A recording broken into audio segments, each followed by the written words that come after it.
তোমার উপর অভিমান করে ঢাকায় চলে গিয়েছিলাম, আর সেই আমি আবার তোমার ভালোবাসার টানে ঢাকা থেকে বরিশালে ব্যাক করলাম। আমার তো বিশ্বাস ছিল হাবু তুমি আমাকে খুঁজে বের করবা। এবার সেকেন্ড চেয়ারম্যানের মামা মারজানের বড় ধরনের ক্ষতি করার ট্রাই করবে আগামী পর্বে।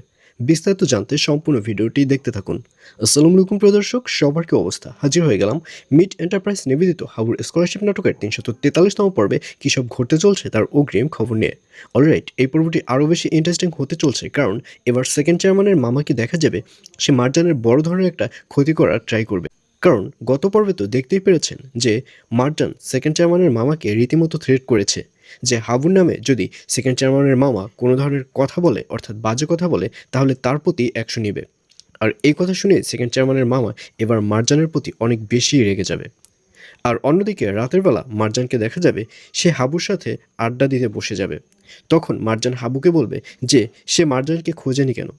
আর এই কথা শুনে হাবু বলবে, আমি তোমাকে অনেক খুঁজেছিলাম, আমি তোমাকে ঢাকার প্রতিটা রাস্তাঘাটে তন্ন তন্ন করে খুঁজেছিলাম, কিন্তু কোথাও খুঁজে পাইনি, এবং পরিশেষে আমি গ্রামে চলে আসি এবং আমি মেনেই নিই যে আমি তোমার বাবার মামলায় জেল খাটবো। আর এই কথা শুনে মারজান বলবে, তোমাকে আমাকে এত এক্সপ্লেন করতে হবে না, আমি এই সব কিছু আগে থেকেই জানি, আর আমি জানি বলেই কাউকে কিছু না জানিয়ে গ্রামে চলে এসেছি। এইসব বলতে দেখা যাবে মারজানকে। আর এছাড়াও থাকবে আরও আশ্চর্য সকল ঘটনা।